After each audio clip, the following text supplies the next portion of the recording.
मंचासीन और हमारे जो साथी हैं सबको धन्यवाद कि हमें आपको एक ऐसा मौका मिला है कि रोजगार को एक ऐसा मुद्दा बनाया जाए जिससे सरकारें डरें। इसको लेकर के हमें आपको एकजुट होना है, ऐसा सभी लोगों ने कहा है। लेकिन प्रश्न ये उठता है, कई साथी इस पर तर्क भी दे रहे हैं, कुतर्क भी कर रहे हैं कि आखिरकार रोजगार को कैसे आगे बढ़ाया जाए। और इसी को लेकर के आज जो है कार्यक्रम संपन्न हो रहा है। तो सभी जीवी यहाँ पर है, सब जानते हैं कि देश में बेरोजगारी एक ऐसा मुद्दा बन गया है कि हर घर में, हर परिवार में कोई ना कोई बेरोजगार है और उसे रोजगार की तलाश है। वो चाहे अपने गांव क्षेत्र में ढूंढता हो, चाहे बड़े बड़े शहरों में। अब इसके हल के लिए जो आप देख रहे हैं कि पीछे लिखे हुए हैं सुपर रिच पर जो है टैक्स लगाया जाए, लेकिन प्रश्न ये उठता है कि आखिर सरकारें इस पर विचार क्यों नहीं कर रही हैं। चुनावी दंगल में तो तमाम चीजें आप लोगों ने सुना होगा कि हम 2 करोड़ रोजगार दे देंगे, 4 करोड़ रोजगार दे देंगे, लेकिन वर्तमान समय की जो परिस्थिति है कि बेचैन है हवाएं हर ओर में खड़ी है, अब कोई नहीं बताता कश्ती किधर चली है। मझधार है, भवन है या पास है किनारा, दुर्भाग्य आधा या सौभाग्य का सितारा। कि हम अब रोजगार की बात तो कर रहे हैं कि रोजगार मिलना चाहिए। ये बात जो संसद में जाते हैं, जो सदन में जाते हैं और हमारे आपके बीच में जो बड़े बड़े दावे करते हैं, आखिर इनके जहन में क्यों नहीं जाते। अरे बातें जब तक संसद में, सदन में जो हमारे लोग जाते हैं उनके जहन में नहीं होगी, तब तक न रोजगार का मुद्दा हल होगा और न ही किसान का मुद्दा हल होगा और न ही शिक्षा का, न ही स्वास्थ्य का। तो हमें आपको ये तय करना है कि जो हमारा प्रतिनिधित्व करता है, जो सदन में जाए, सबसे पहले उसकी हमें जो है ये तय करनी होगी उसकी विचारधारा क्या है। वर्तमान में राजनीतिक दलों में आप लोगों ने देखा होगा, जितना बड़ा पूंजीपति होगा, जितना बड़ा दबंग होगा, उतनी आसानी से चुनाव जीत जाता है। और यही कारण है कि बड़ी बड़ी पार्टियां, बड़े बड़े दल इन्हीं को जो है वोट देते हैं। उनका किसी भी आंदोलन से कोई सरोकार नहीं होता, उनका किसी समाज से कोई मतलब नहीं। राहुल गांधी वर्तमान समय में संविधान की किताब लेकर दौड़ रहे हैं, लेकिन बड़ा दुर्भाग्य है कि संविधान में जो चीजें युवाओं के लिए लिखी गई हैं या रोजगार के लिए, एक भी शब्द मुंह से नहीं बोलते।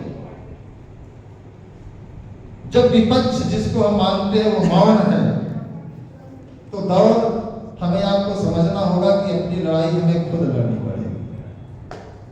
और अपनी लड़ाई खुद लड़ने के लिए हमारे अंदर उतनी साहस, क्षमता कहां से मिलेगी, यह एक बहुत बड़ा प्रश्न है। लगभग 8-9 वर्ष से हम लोग आंदोलन कर रहे हैं युवाओं के लिए। सत्ता पक्ष के द्वारा बड़े बड़े मुकदमे लाद दिए जाएंगे, जेल भेज दिए जाएंगे, तो लड़ने वाला कितने दिन तक जो है पिछ पर टिकेगा। और जो हमारे समाज में जात धर्म की हम जो है जातिगत जनगणना करेंगे, इस पर हमारा मूड बहुत अच्छा होता है। जिस जात के हम हैं, अगर कोई नेता बोल दिया फला बिरादरी के नेता हैं, तो हमारा झुकाव उस बिरादरी की ओर बढ़ जाता है। तब वहां न हमारी शिक्षा काम करती है, न वहां हमारा जो सिद्धांत काम करता है और न ही हमारा विचार काम करता है। तब हम मूर्ख बन जाते हैं। और जब तक ऐसी विचारधारा समाज में रहेगी, तब तक यह संभव नहीं है। न ही रोजगार के सवाल हल होंगे और न ही जो है शिक्षा स्वास्थ्य के सवाल होंगे। तो हमें आपको समाज में एक ऐसी विचारधारा को उत्पन्न करना है जो कि पार्टियों के दलदल से हमें बाहर करे। और जब तक हम दलों के दलदल से बाहर नहीं होंगे, तो घूम फिर करके हम जिसको भी अपना विपक्ष मानते हैं, तो हमारा हित नहीं देखता, वो सिर्फ अपना हित देखता है। चाहे वो किसी भी राज्य की बात हो, चाहे किसी भी केंद्र की बात हो।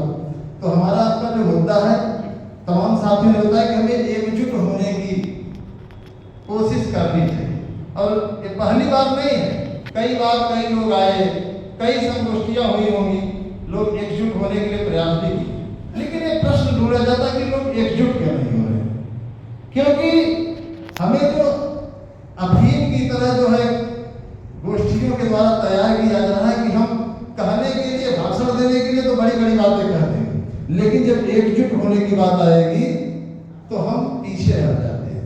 ऐसा आजादी के दिनों में भी आज भी हमारे यहाँ प्रचलन है कि लोग चाहते हैं कि सुभाष चंद्र बोस, चंद्रशेखर आजाद पड़ोसी के घर में पैदा हो, और पंडित जवाहरलाल नेहरू के पैदा होने की बारी आए तो अपने घर में पैदा होने की कामना करते हैं। तो मलाई हम खाना चाहते हैं और संघर्ष पड़ोसी लड़े, और यह भावना हमारे समाज में जब तक रहेगी तब तक समस्या का निदान नहीं होगा। इसलिए हमें आपको इस जो सभा में बैठे लोग हैं मन ही मन प्रण करना होगा कि अगर हम इन मुद्दों को हल करना चाहते हैं या हल करवाना चाहते हैं और सरकार के संज्ञान में लाना चाहते हैं, तो हमें निस्वार्थ भाव से संघर्ष को आगे बढ़ाना होगा। अन्यथा कितने में समस्या का निदान न हुआ है न होगा। जय हिंद, जय भारत।